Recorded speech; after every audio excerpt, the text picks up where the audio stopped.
Yesterday we celebrated the Feast of Peter and Paul. And so we were blessed. We had Father Innocent, who's the abbot of the monastery in Manton up in Northern California. He was here and he gave the sermon, and he talked about how it's a perfect representation that Peter and Paul was, of course, not married, and Peter had a wife. So he said, and he concluded his talk by saying, a quote from St. John Chrysostom, and what is the difference between monastic and being married? And so, and so he said, the only difference is that the married one has a wife. That's it. There's no other difference. So that goes to tell us that sometimes when we start thinking to ourselves that, I have all these responsibilities in the world, and I have to do this, and I have to do all these things, we think that, gosh, wouldn't it be a simple life to go live in a monastery? Just sit there and have your prayer rope out, and, that's like thinking that you move into a new house and there's nothing to fix. We all know that there's plenty to fix when you move into new houses, even if it's just freshly constructed. And so it is with the idea that the monastic life is some simple thing. And if you've ever been around a monastery for very long where you actually pitched in and helped out, you find that they work really hard. And just to get in their prayers every day is a struggle. It's a struggle for them to actually get in their prayers. So we have these two pathways that merge into one, which is monastic and married, or single and married. We'll say it that way. And whatever our circumstances, we can serve God from either position. There is nothing that we can't do, whether we're married or single, except the obvious. So it's important to understand that these apostles, some of them left behind their wives, children. They went forth into all the earth. And they baptized, and they blessed, and they preached, and they put themselves in danger. How many times the Apostle Paul was left for dead? How many times he was dragged out to the end to the edge of the city and dropped there, and then somehow the Lord revived him, and he got up and he went into the next town. He never stopped. He was shipwrecked on a boat.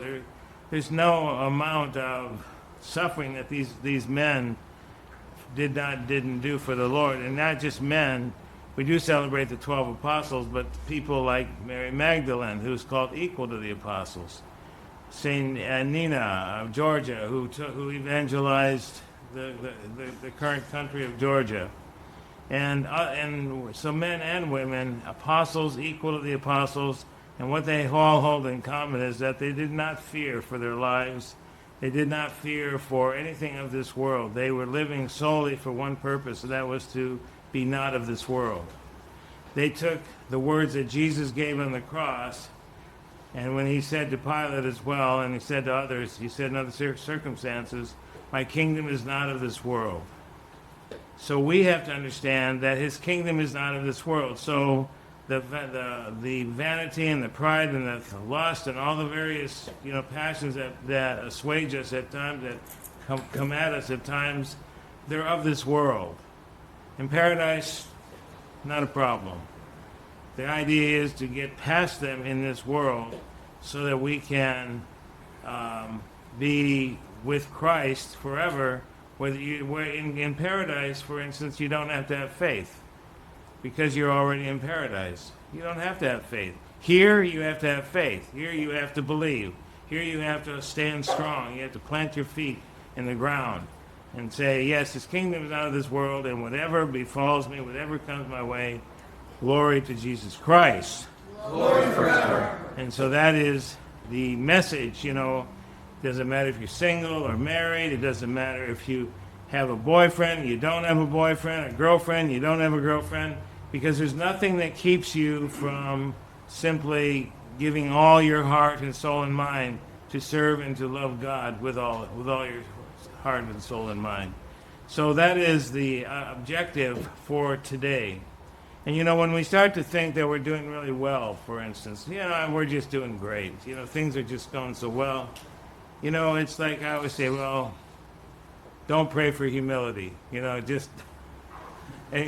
Somebody shared that one with me. They prayed for humility. All of a sudden, things started like unfolding right around them. I said, we got to be careful what you pray for. Humility is a wonderful virtue to pray for, but like we saw the movie on Wednesday night, St. Nektarios, a man of God.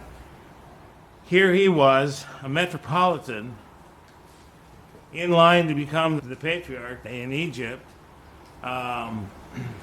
and somebody started telling little stories about him that weren't true.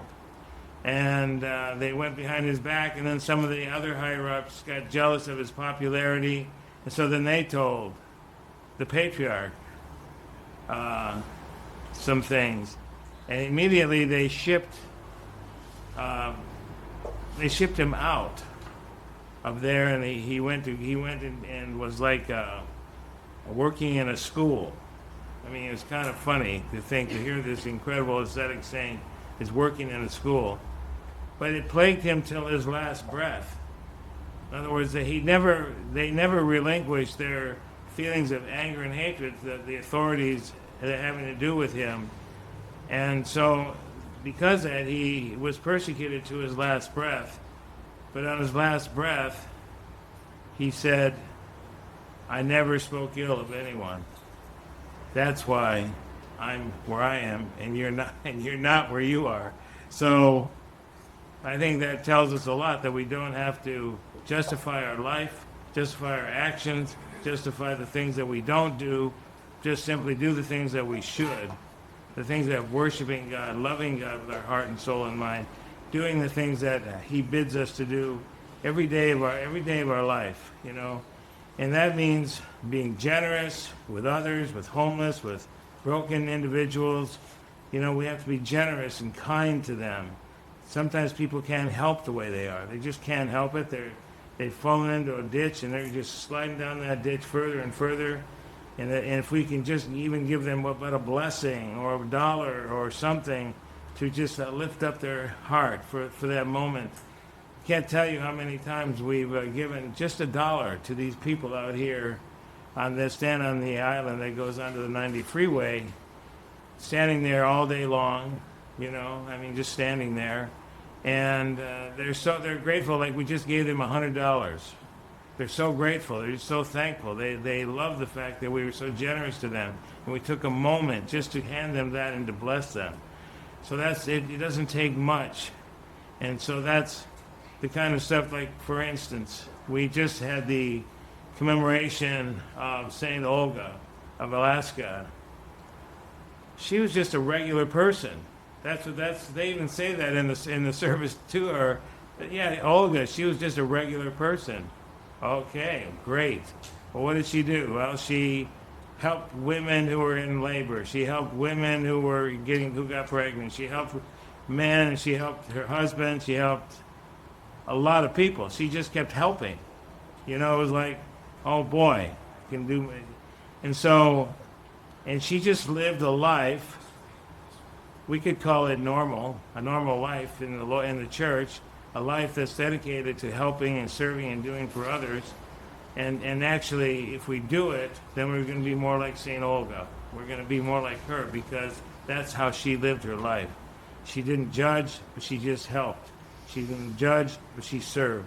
And so that is kind of the model for our modern day success for spiritual life, because there's nobody in here today that doesn't want to go to paradise. If I say you want to go to paradise, you'll say, yes, indeed we do. If you want to go to paradise, you have to be like Jesus. You have to do the things that he did. You have to be like the apostles. You have to do the things that they did. You have to be generous. Beyond your ability to be generous, you have to be generous with what God has given to you. Use the gifts, the talents, and all the things that he has given to you to help bring blessing to others. That is our goal, brothers and sisters. That is the fight that we have every day of our life. Doesn't matter how good the service goes. Services can go really, really well. It's smooth. The singing is beautiful. even there might be a decent sermon or whatever, no matter how good that service is, as soon as the service is over, we have to walk out of here. And when we walk out of here, we have to take all those things that we took into our soul, into our heart, into our mind. We have to take them with us and walk out with them, so that we are then doing the things that Jesus would have us do. We're inspired by the right things. But if we do the things that flash into our mind, and judgments or anger towards someone or anything, you can't be angry at people. You can't be judgmental about things. You have to be free of all those things to find your way to paradise. I assume we all want to go to paradise. So therefore, if we all want to go to paradise, be loving, be kind, be forgiving, use your talents, do the things that God brings, take the gifts that God has given to you and share them. That's what the apostles taught. That's what the apostles did. And they healed. They were, and there's a whole slew of rank of saints that are called holy and mercenaries that actually healed people for free. They never took a dime or cent for what they were given. They just simply healed people. St. Pantaleon was in medical school at the time, not our version of medical school, but at that time medical school. And all these sorcerers and magicians and things were trying to we're praying, we're doing something with this person. And then he just simply prayed that God raised him up, and he got up, the person who had died or came back from the dead. And of course, St. Pantaleon became a martyr because they were very jealous of him, they were very angry at him and all that. But he's a holy and mercenary, just like the rest in that group. Cosmos and Damien and the rest. There's so many examples of people that just simply have done just a little bit more than in their daily life to help others, that of them being in paradise, singing praises to God forever, because that's what our goal is. So may God give you strength. Glory to Jesus Christ. Glory.